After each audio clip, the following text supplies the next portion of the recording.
సభాధ్యక్షులు జిల్లా కాంగ్రెస్ కమిటీ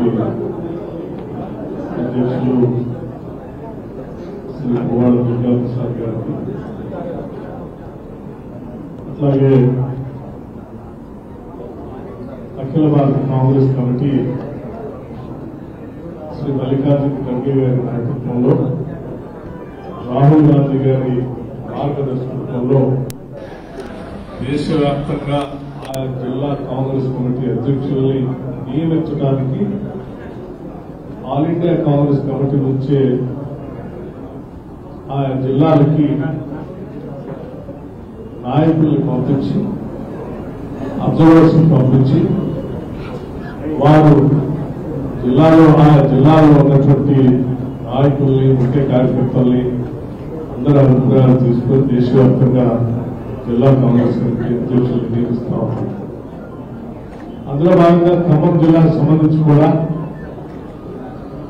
శ్రీ మూర్తి సత్యనారాయణ గారిని అఖిల భారత కాంగ్రెస్ కమిటీ ఖమ్మం జిల్లా కాంగ్రెస్ పార్టీ అధ్యక్షుడిగా, బలహీన వర్గాలకు సంబంధించినటువంటి సుదీర్ఘంగా కాంగ్రెస్ పార్టీలో పనిచేసినటువంటి స్వాతంత్ర సమరయోధుల కుటుంబానికి సంబంధించిన వ్యక్తిని ఈరోజు నియమించి ఆ బాధ్యతలు తీసుకునే కార్యక్రమంలో ఇక్కడ ఈ సమావేశాన్ని ఏర్పాటు చేసుకున్నాం సత్యనారాయణ గారికి.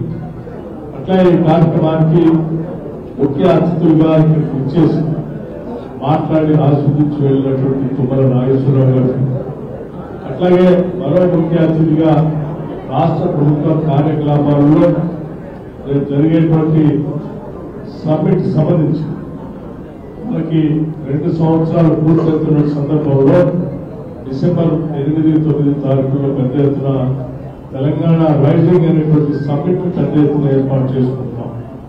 దానికి సంబంధించి ఉదయం నుంచి ఇప్పటి వరకు ఆ కార్యక్రమాలను రివ్యూ చేసుకొని పార్టీపై ఉన్నటువంటి మక్కువతో ఆ సమయం సహకరించబోయినప్పుడు కూడా ఆ పని కూడా చూసుకొని తిరిగి ఈ కార్యక్రమానికి మన మధ్యలో వచ్చినటువంటి రాష్ట్ర మంత్రివర్యులు శ్రీ పొంగులేటి శ్రీనివాసరెడ్డి గారికి, అట్లాగే శాసనసభ్యులు రామదాస్ నాయక్ గారికి, వైరా శాసనసభ నియోజకవర్గం నుంచి రామదాస్ నాయక్ గారికి, సత్తుపల్లి శాసనసభ్యురాలు డాక్టర్ నాగమయ్య గారికి, అలాగే మాజీ శాసన మండలి సభ్యులు శ్రీ కోట్ల నాగేశ్వరరావు గారికి, మాజీ శాసన మండలి సభ్యులు శ్రీ బాలసాని లక్ష్మీనారాయణ గారికి, మాజీ శాసనసభ్యులు శ్రీ కొండబాల కోటేశ్వరరావు గారికి, రాష్ట్ర ప్రభుత్వ సంస్థల హస్తకళల సంస్థ చైర్మన్ నాయుడు సత్యనారాయణ గారికి, గిడ్డంగుల సంస్థ రాష్ట్ర ప్రభుత్వ కార్పొరేషన్ చైర్మన్ రాయల నాగేశ్వరరావు గారికి, అట్లాగే కాంగ్రెస్ పార్టీకి సంబంధించి ఒక దశాబ్ద కాలం పైబడి ఈ రాష్ట్రంలో కాంగ్రెస్ పార్టీ అధికారంలో లేకపోయినప్పటికీ కూడా అనుబంధ సంఘాల అధ్యక్షులుగా ఉంటూ సుదీర్ఘకాలం 10 సంవత్సరాల ఆ సంఘాల ద్వారా కాంగ్రెస్ పార్టీ కోసం బలోపేతం చేసి పనిచేసినటువంటి అనుబంధ సంఘాల అధ్యక్షులు అందరికీ, ముఖ్యంగా మహిళా కాంగ్రెస్ ప్రెసిడెంట్, ఈసీసీఎల్ ప్రెసిడెంట్, అట్లాగే ఎస్సీసీఎల్ ప్రెసిడెంట్, అట్లాగే ఇంకా సేవాదళ ప్రెసిడెంట్, యువజన కాంగ్రెస్ అధ్యక్షులు, ఎన్ఎస్యూ అధ్యక్షులు, మరియు ముఖ్యంగా పట్టణ కాంగ్రెస్ సంబంధించినటువంటి అధ్యక్షులు జావేద్ గారికి, ఇంకా ఈ కార్యక్రమంలో ఇక్కడ పాల్గొంచుకోవడానికి వచ్చినటువంటి కాంగ్రెస్ పార్టీకి సంబంధించినటువంటి నాయకులకు, వేదిక మీద ఉన్నటువంటి పెద్దలందరికీ పేరు పేరున వారికి, అట్లాగే మేయర్ గారు నీరజ గారికి, ఇంకా మన మధ్య ఉన్నటువంటి ఇతర కాంగ్రెస్ నాయకులందరికీ, ఈ సమావేశాన్ని పాల్గొంచుకోవడానికి చేసినటువంటి కార్యకర్తలకి, నాయకులకి అందరూ కూడా ముందుగా నా హృదయపూర్వక నమస్కారం.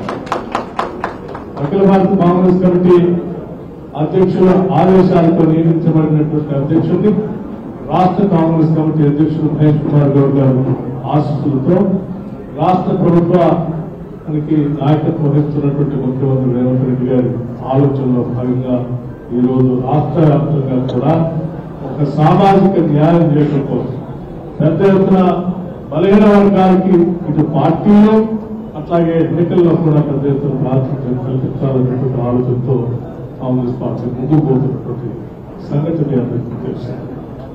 అందులో భాగంగానే కాంగ్రెస్ పార్టీ ఆనాడు రాహుల్ గాంధీ గారు ఈ రాష్ట్రంలో కాంగ్రెస్ పార్టీ అధికారంలో రాబోతా ఉంది, రాగానే ఇక్కడ క్యాస్ట్ సర్వే జరిపించి సామాజిక న్యాయం కోసం పెద్ద ఎత్తున కార్యక్రమం తీసుకుంటామని వారు చెప్పినటువంటి మాట మేరకు రాష్ట్ర ముఖ్యమంత్రి రేవంత్ రెడ్డి గారి నాయకత్వంలో క్యాబినెట్ మొత్తం కూడా కూర్చొని సీరియస్ గా పార్టీ నిర్ణయాన్ని అమలు చేయడం కోసం భవిష్యత్ దేశంలో ఎక్కడ చేయలేదు.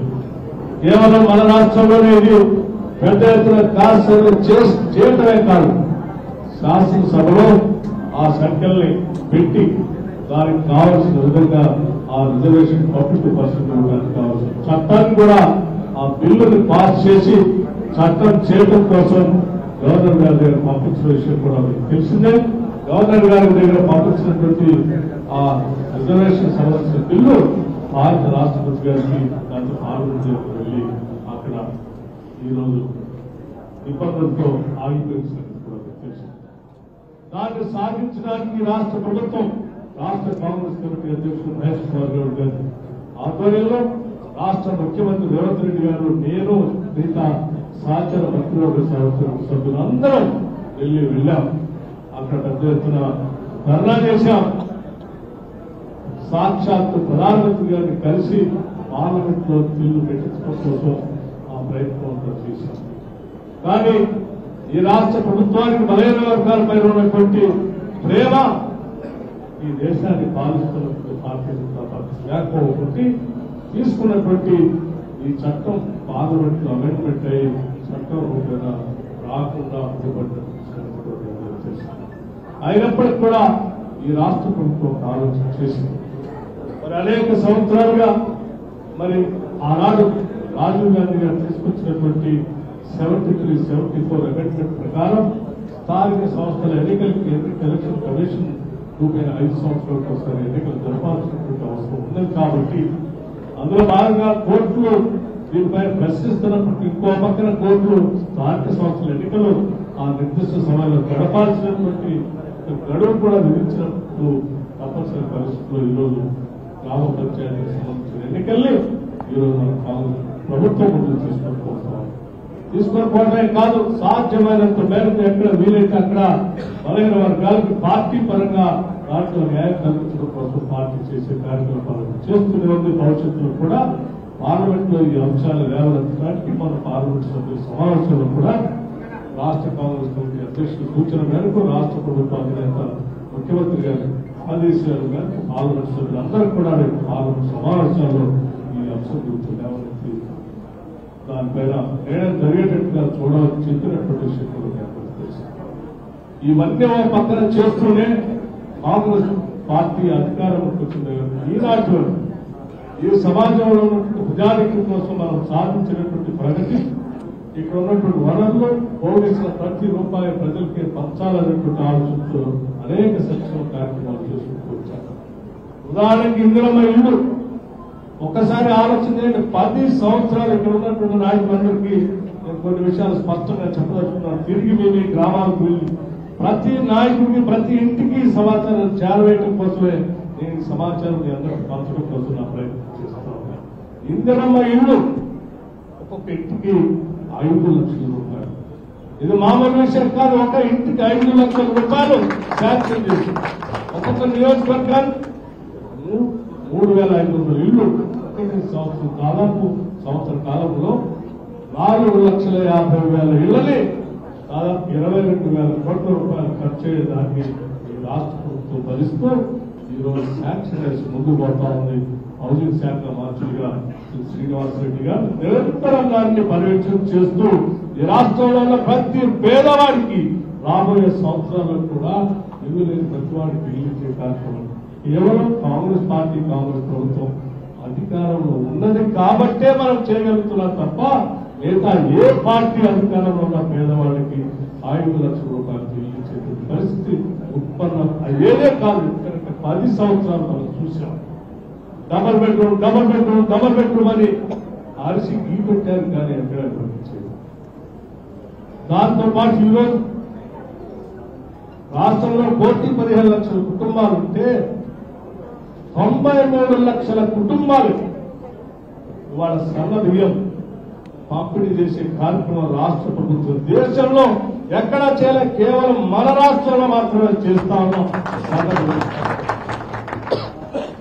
93 లక్షల కుటుంబాలకి ఆలోచన బయట మార్కెట్ లో 50 రూపాయల నుంచి 50 రూపాయలు ఉంటే వాళ్ళు ఉచితంగా ఒక్కొక్క మనిషికి లెక్క పెట్టి 6 కేజీలు లెక్క 93 లక్షల కుటుంబాలు ఇదో గొప్ప కార్యక్రమం. పేదవాడు ఆకలి తీర్చడం కోసం ఈరోజు సన్న బియ్యం ఇస్తూ మధ్యతరగతి కుటుంబాలకు కూడా వాళ్ళ మీద బాధపడకుండా రాష్ట్ర ప్రభుత్వం చేస్తుంది. ఈ కార్యక్రమం దాదాపు 13,500 కోట్ల రూపాయలు ఈ రాష్ట్ర ప్రభుత్వం ఖజానాపై భారం పడుతున్నప్పుడు కూడా ఈ సందర్భంగా తీసుకుంటూ పోతాం.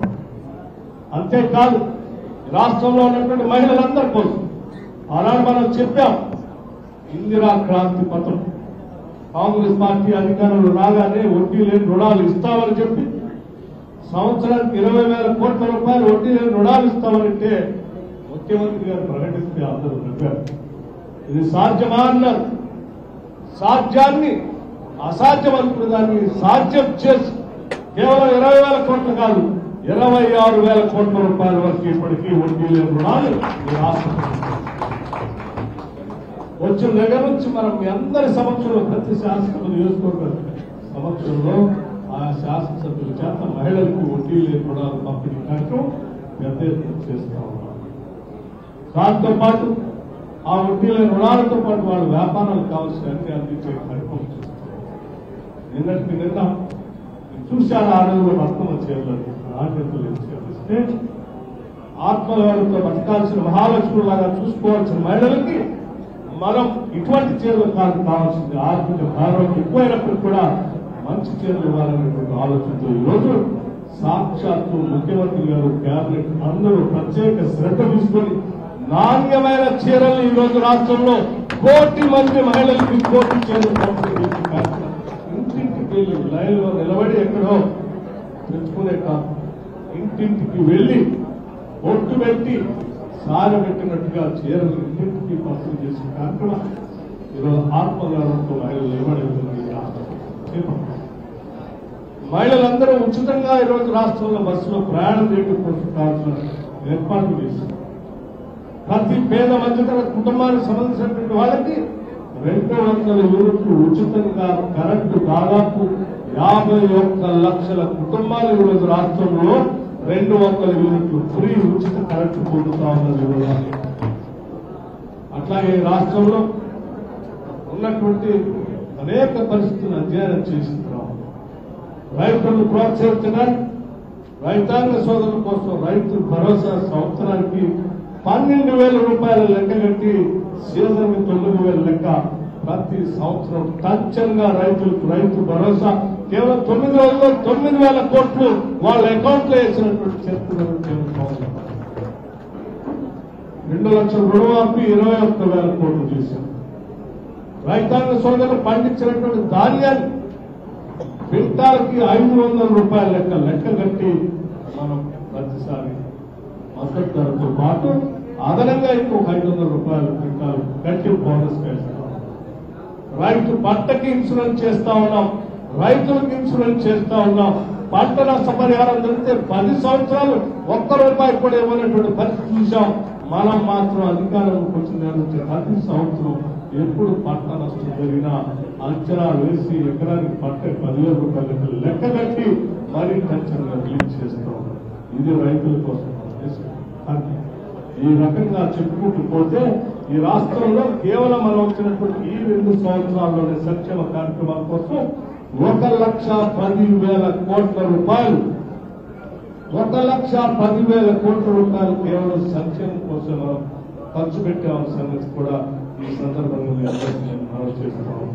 ఇటువంటి అనేక సంక్షేమ కార్యక్రమాలు చేస్తూనే రైతుల కోసం ఈ రాష్ట్రంలో ఉచితంగా కరెంట్ పంప్ సెట్లకి బిల్లు లేకుండా దాదాపు 29 లక్షల పంప్ సెట్లు 29 లక్షల పంప్ సెట్లు ఉంటే వాళ్ళందరికీ టెన్షన్ గా రైతుల పక్షాన రాష్ట్ర ప్రభుత్వం కరెంటు శాఖకి ప్రతి నెల 1,150 కోట్లు పడితే సంవత్సరానికి 12,000 కోట్ల రూపాయలు రైతుల పక్షాన కరెంటు శాఖ కడతాం. ఇవన్నీ రాష్ట్ర ప్రజల సంక్షేమం కోసం చేస్తూనే సంక్షేమంతో పాటు అభివృద్ధి కార్యక్రమాలు కూడా చేయాలన్నటువంటి ఆలోచనతోనే అనేక ప్రాజెక్టులు చేపట్టారు. పెండింగ్ లో పెట్టిపోయినటువంటి ఇరిగేషన్ ప్రాజెక్టుని త్వరితగతిన పూర్తి చేసే కార్యక్రమం మొదలుపెట్టారు. పాలమూరు రంగారెడ్డికి సంబంధించినటువంటి ప్రాజెక్టు నిత్యం దాన్ని మార్పులు చేస్తూ నెల నెల పనులు సాగించే తీసుకొస్తాం.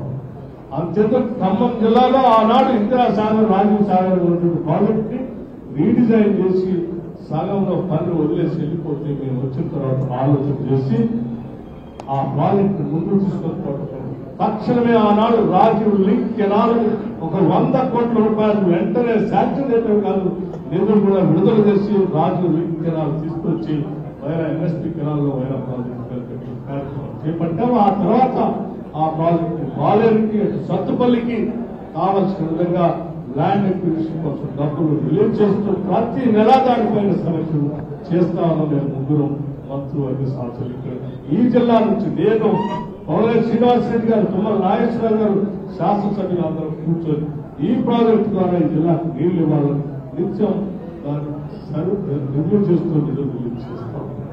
మొదట దీంతో పాటు ఉమ్మడి జిల్లాలో ఉన్నటువంటి ఎర్త్ సైన్సెస్ పేరు మీద ఇవాళ యూనివర్సిటీ దేశంలో ఎక్కడా లేదు. ఎర్త్ సైన్సెస్ సంబంధించి ఈరోజు ఖమ్మం జిల్లాలో మాకు కూడా ఒక యూనివర్సిటీ ఉండాలి, మిగతా జిల్లాలు అన్నింటికి ఉన్నాయి, ఖమ్మం జిల్లాలో లేదని చెప్పి ఎర్త్ సైన్సెస్ సంబంధించిన యూనివర్సిటీని శాంక్షన్ చేసి ఈ దేశానికి ప్రపంచీకరణలో భాగంగా, లిబరలైజేషన్ లో భాగంగా ఎన్ఆర్జీఎస్ వర్క్స్ ఇత్యాది అనేక సంక్షేమ కార్యక్రమాలకి నాంది పలికినటువంటి ఆనాటి కాంగ్రెస్ ప్రభుత్వ ప్రధాని డాక్టర్ మన్మోహన్ సింగ్ గారి పేరు మీద రేపు సాయంత్రం రాష్ట్ర ముఖ్యమంత్రి రేవంత్ రెడ్డి గారి నాయకత్వంలో కార్యక్రమం మొదలుపెట్టుకుంటున్నాం. దానికి మనందరం ఆదరణ కార్యక్రమాలు తీసుకుంటాం. ఈ కార్యక్రమాలన్నీ ఎందుకు చెప్తా ఉన్నామంటే చాలా మంది ఏమీ చేయకుండానే అన్ని చేసామని 10 సంవత్సరాలు మాటలు చెప్పినటువంటి ఆనాటి పాలకులకి ఈనాడు మాటలు తక్కువ పనులు ఎక్కువ చేస్తూ ప్రజల సంక్షేమం కోసం పనిచేసే కాంగ్రెస్ ప్రభుత్వానికి వస్తనే లేదు, నక్కకి నాగరంగానికి తేడా. ఇవాళ అటువంటి కార్యక్రమాలతో ఈ ప్రభుత్వం ముందుకు పోతా ఉందని చెప్పి మీ అందరికీ నేను సవినయంగా మనవి చేస్తూ, దీంతో పాటు ఇప్పటి వరకు మనం ఏ కార్యక్రమాలు యువత కోసం ఏం చేసాం, ఉద్యోగాలు ఏం ఇచ్చాం, కళాశాలలు ఏం పెట్టాం అన్ని చెప్తూ ఈ విద్య కోసం ఇంటిగ్రేటెడ్ రెసిడెన్షియల్ స్కూల్స్ కూడా చేస్తూ ఇక భవిష్యత్తులో తెలంగాణ రాష్ట్ర నిర్మాణం ప్రపంచంతో పోటీ పడటం కోసం ఏ కార్యకలాపాలు చేయాలనేటువంటి ఆలోచనతో రేపు 2 సంవత్సరాలు పూర్తయిన సందర్భంగా తెలంగాణ రైజింగ్ గ్లోబల్ సమ్మిట్ అని చెప్పి హైదరాబాద్ లో ఫ్యూచర్ సిటీలో పెద్ద ఎత్తున కార్యక్రమాన్ని, ఉత్సవాలను మనం చేసుకోబోతా ఉన్నాం. ఈనాటి వరకు ఇప్పటి వరకు మనం ఏం చేసామని చెప్పే కార్యక్రమం చేశాం. రేపు 9వ తారీఖు నాడు భవిష్యత్తులో తెలంగాణ నిర్మాణం కోసం 2047 వరకు 2047 వరకు ఈ రాష్ట్ర నిర్మాణం ఏ రకంగా ఉండాలి, $3 ట్రిలియన్ ఎకానమీకి ఈ రాష్ట్రాన్ని ప్రపంచంతో పోటీ పడే స్థాయిలో తీసుకొని ఎటువంటి మనం పునాదులు వేయాలి, దానికి కావాల్సిన కార్యకలాపాలు చేయాలని దానిపైన ఏమేమి చేయబోతున్నాం, ఈ సంవత్సరం నెక్స్ట్ ఇయర్ ఏం చేయబోతున్నాం, రాబోయే 5 సంవత్సరాలు ఏం చేయబోతున్నాం, రాబోయే 10 సంవత్సరాలు ఏం చేయబోతున్నాం, 2047 కల్లా ఏం చేయబోతున్నాం, వీటన్నిటితో తెలంగాణ ప్రపంచంలో ఉన్నటువంటి అభివృద్ధి చెందినటువంటి దేశాలతో ఏ రకంగా పోటీ పడబోతుందో వాటితో సమానంగా ఎదగబోతున్నటువంటి అంశాన్ని రేపు 9వ తారీఖు నాడు పెద్ద ఎత్తున మనం ఒక విజన్ డాక్యుమెంట్ రిలీజ్ చేయబోతున్నాం. ఇది దేశంలో తెలంగాణ తలెత్తుకొని తెలంగాణ రైజింగ్ సంబంధించినటువంటి పత్రం. దీనికి సంబంధించి దేశవ్యాప్తంగా ఉన్నటువంటి నిష్ణాతులు తెలుసుకోవాలి. ఆ రీతి తర్వాత ఈ రాష్ట్రంలో ఉన్నటువంటి కాంగ్రెస్ కార్యకర్తలు, మహిళలు అందరూ కూడా పెద్ద ఈ రైజింగ్ తెలంగాణ సంబంధించినటువంటి ఆ విజన్ డాక్యుమెంట్ చూడటానికి మీరు కూడా 10, 11, 12 తారీఖులకి ఫ్యూచర్ సిటీలో పెద్ద ఎత్తున వచ్చి తరలి వచ్చి వాటన్నిటిని కూడా వీక్షించడానికి ఒక వ్యవస్థను కూడా ఏర్పాటు చేస్తూ ఉన్నాం.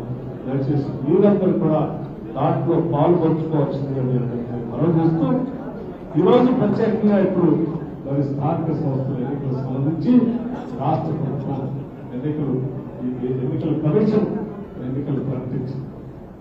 ఈ ప్రకటించిన ఎన్నికలకు సంబంధించి ఇప్పుడే శ్రీనివాస్ రెడ్డి గారు చెప్పినట్టు, అంతకుముందు తుమ్మల గారు చెప్పినట్టు, మిగతా శాసనసభ్యులు చెప్పినట్టు మీ అందరికీ నేను కూడా వారితో పాటు విజ్ఞప్తి చేస్తాం. ప్రతి గ్రామాన్ని అభివృద్ధి చేస్తున్నాం.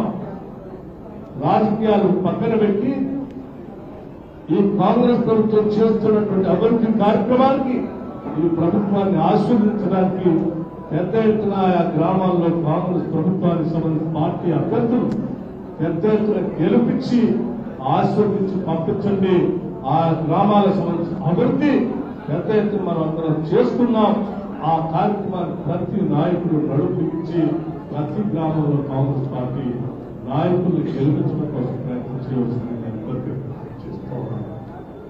గ్రామాల్లో ఉన్న నాయకులకి మండల స్థాయిలో ఉన్న నాయకులు, అలాగే నేను ఇంకొక విషయం కూడా చెప్పదలుచుకున్నాను. ఈరోజు జిల్లా కాంగ్రెస్ కమిటీ కార్యాలయంలో మనం బాధ్యత తీసుకున్నట్టు సత్యనారాయణ గారికి లేకపోతే ఈ 10 సంవత్సరాలు కాంగ్రెస్ పార్టీకి అనేక ఒడిదొడుతూ ఉన్నప్పుడు కూడా ఎక్కడ ఎటువంటి ఇరిటేషన్ ఉంది కాదు. ఎవరు ఎన్ని ఇబ్బందులు పెట్టినా, ఎవరు ఎన్ని కఠినమైనటువంటి మాటలు మాట్లాడినా ఎక్కడ ఎటువంటి ఇబ్బంది పడుతున్నా కేవలం కాంగ్రెస్ పార్టీ కోసం అన్నింటినీ భరిస్తూ కాంగ్రెస్ పార్టీ నిలబెట్టాలనే తపంతో 10 సంవత్సరాలు పనిచేసిన దుర్గాప్రసాద్ నేను మనస్ఫూర్తిగా. అట్లాగే ఆయనతో పాటు పనిచేసిన అనుబంధ సంఘాలకు సంబంధించిన అధ్యక్షులందరూ కూడా మనస్ఫూర్తిగా అభినందిస్తున్నాం.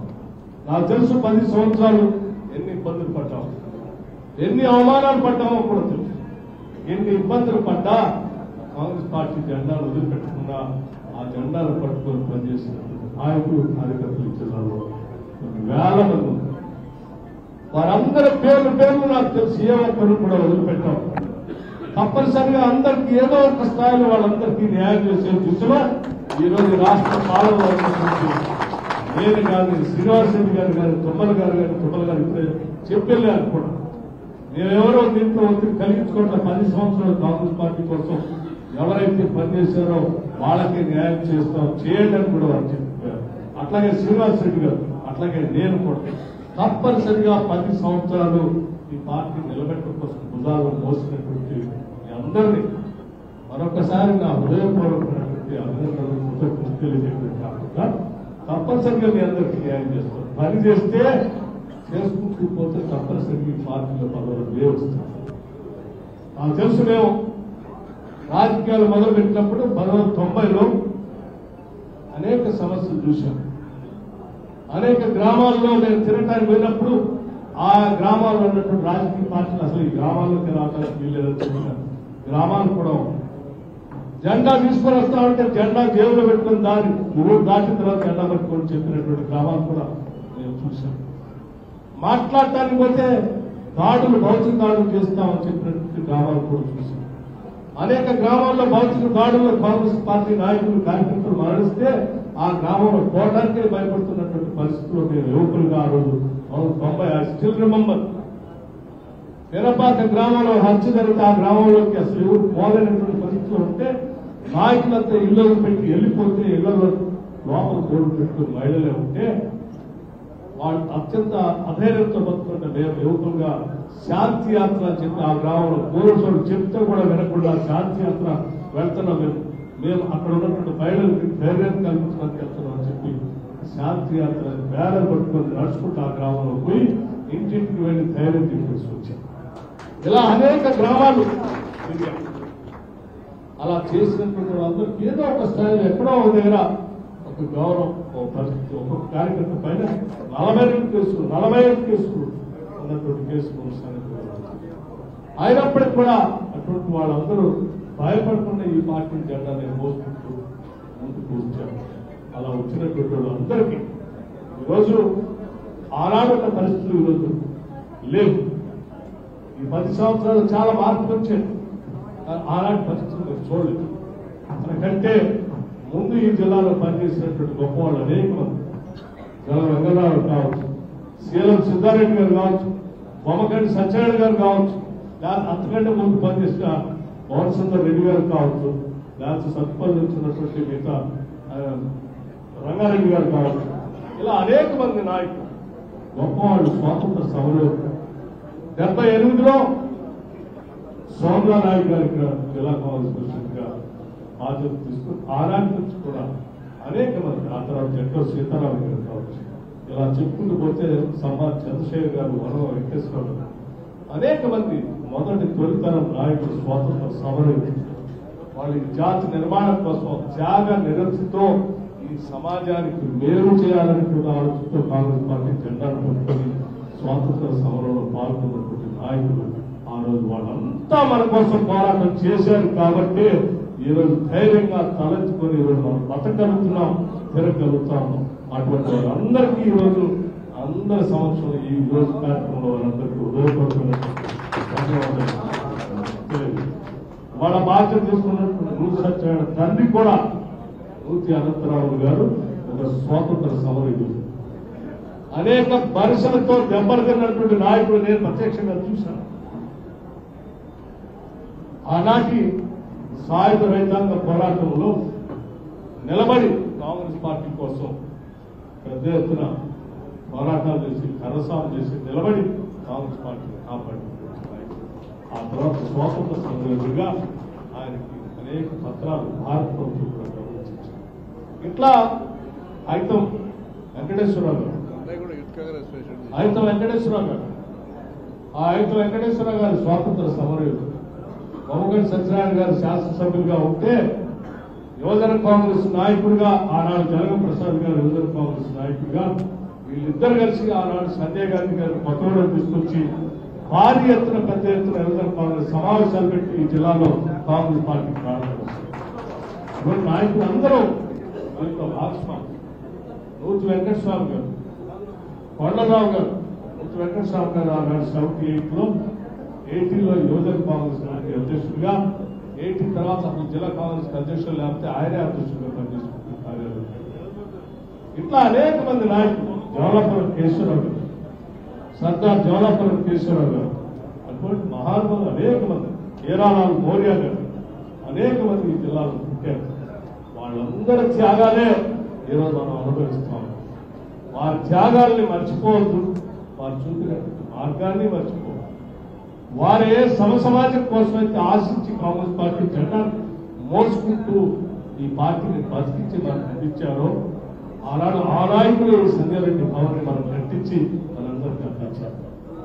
అటువంటి సంజయ్ రెడ్డి భవన్ ఈ రోజు కాంగ్రెస్ పార్టీ కార్యకలాపాలకి ఇన్ని సంవత్సరాలు నడుపుకున్న వాళ్ళ సరిపోయే పరిస్థితిలో లేనప్పుడు కొత్తగా కాంగ్రెస్ పార్టీకి కార్యాలయాలు కట్టుకోవాలన్న ఆలోచనతో అన్ని జిల్లాల్లో కాంగ్రెస్ పార్టీ కార్యాలయాలు కట్టాలని, ఖమ్మం జిల్లాలో కూడా కాంగ్రెస్ పార్టీకి కొత్త కార్యాలయం కట్టాలని జిల్లా కాంగ్రెస్ కమిటీ అధ్యక్షుడిగా ఉన్నటువంటి దుర్గా ప్రసాద్ గారు దరఖాస్తు చేసుకుంటే రెవెన్యూ శాఖ మంత్రిగా పొంగులేటి శ్రీనివాసరెడ్డి గారు ఆ ఫైల్ మూవ్మెంట్ చేయించి కలెక్టర్ గారు చెప్పి తుమ్మల నాగేశ్వరరావు గారు వారిద్దరూ సిఫార్సు చేసి హైదరాబాద్ పంపిస్తే దాన్ని క్యాబినెట్ లో పెట్టి క్యాబినెట్ యావత్తు ఈ ఖమ్మం జిల్లాకు 1 ఎకరం స్థలాన్ని నూతనంగా కాంగ్రెస్ పార్టీ అదే ఉచితంగా కేటాయించారు. దానికి కావలసిన డబ్బులు కూడా కాంగ్రెస్ పార్టీ కార్యాలయం నుంచే, కాంగ్రెస్ పార్టీ అకౌంట్ నుంచే దుర్గాప్రసాద్ గారు చెక్ చెల్లించి కలెక్టర్కి ఈ స్థలాన్ని తీసుకున్నారు. ఆ స్థలాన్ని ఈరోజు తప్పనిసరిగా వారు ఈరోజు బాధితులు చెప్తా ఉన్నారు కాబట్టి ఈ సందర్భంగానే ఈరోజు ముఖ్య నాయకులు అందరూ ఉన్నారు కాబట్టి తప్పనిసరిగా ఈ జిల్లాలో మరొక అద్భుతమైనటువంటి అన్ని వసతులతో కూడినటువంటి కాంగ్రెస్ పార్టీ కార్యాలయ నిర్మాణ కార్యక్రమాన్ని తొందరలోనే మంచిలో చూసి మూలతో చూసి భూమి చేస్తాం. దాన్ని నిర్మించి భవిష్యత్ కాంగ్రెస్ తరాలకి అందించే బాధ్యతలు మేమంతా తీసుకుంటాం. నేను శ్రీనివాసరెడ్డి గారు, తుమ్మల నాగేశ్వరరావు గారు, ఇక్కడ ఉన్నటువంటి శాసనసభ్యులు, అవుట్ గోయింగ్ జిల్లా కాంగ్రెస్ ప్రెసిడెంట్ గారు, ఇన్కమింగ్ జిల్లా కాంగ్రెస్ ప్రెసిడెంట్ గారు, మిగతా కాంగ్రెస్ పార్టీ నాయకులు, కార్యకర్తలు ప్రతి దగ్గర ప్రతి ఒక్కరిని అందులో భాగస్వాములు చేసి ఈ కార్యాలయ నిర్మాణం మేము భవిష్యత్ తరాలకు అందించడం కోసం చేస్తున్నామని చెప్పి అందరూ కాంగ్రెస్ నాయకులు అందులో భాగస్వాములుగా ఒక కార్యాచరణ కూడా తొందరలోనే కాంగ్రెస్ పార్టీ కన్స్ట్రక్షన్ కమిటీని కొద్ది రోజుల్లోనే వెంటనే ఈరోజు ప్రకటిస్తాం. అవసరం అంటే ప్రకటించి ఒక టైం లైన్ కూడా పెట్టుకుని 1 సంవత్సరం కాలంలో కార్యాలయ నిర్మాణాన్ని పూర్తి చేసి ప్రకటిస్తామని చెప్పి ఈ సందర్భంగా మీ అందరికీ ప్రకటిస్తూ భవిష్యత్తులో కూడా ఇప్పటివరకు ఏ రకంగా అయితే కలిసిమెలిసి కాంగ్రెస్ ఖమ్మం జిల్లా కంచుకోటగా నిలబెట్టారు. ఇవాళ ఖమ్మంలో కాంగ్రెస్ పార్టీ కంచుకోట అంటే మీ అందరి దయ వల్లే రోజు కాంగ్రెస్ పార్టీ కంచుకోవట్లేదు. ప్రతి గ్రామంలో ఉన్నటువంటి కాంగ్రెస్ కార్యకర్త నాయకులు కష్టపడి పనిచేసి జెండా నిలబెట్టగలిగారు కాబట్టి రాష్ట్రంలో ఎవరు ఎటుపోయినా ఖమ్మం జిల్లాలో మాత్రం కాంగ్రెస్ పార్టీ జెండాన్ని నిలబెట్టారు. భవిష్యత్తులో కూడా ఇదే స్థాయిలో కాంగ్రెస్ పార్టీని ఒక కంచుకోటలాగా ఖమ్మం జిల్లాలో నిలబెడతాం. ఈ కోట ప్రజా సంక్షేమం కోసం పనిచేసే విధంగా, ప్రజా అభివృద్ధి కోసం, జిల్లా అభివృద్ధి కోసం పనిచేసే విధంగా ఈ పార్టీ విధానాలని ఆలోచనలు రూపుదిద్దుకొని ఈ ప్రభుత్వం ద్వారా దీనికి కావాల్సిన నిధులను తీసుకొచ్చి అభివృద్ధి చేసుకుందాం. అందరికీ పేరు పేరు నేను మరొకసారి సౌకర్యంగా హృదయపూర్వకమైనటువంటి ధన్యవాదాలు తెలియజేసుకుంటూ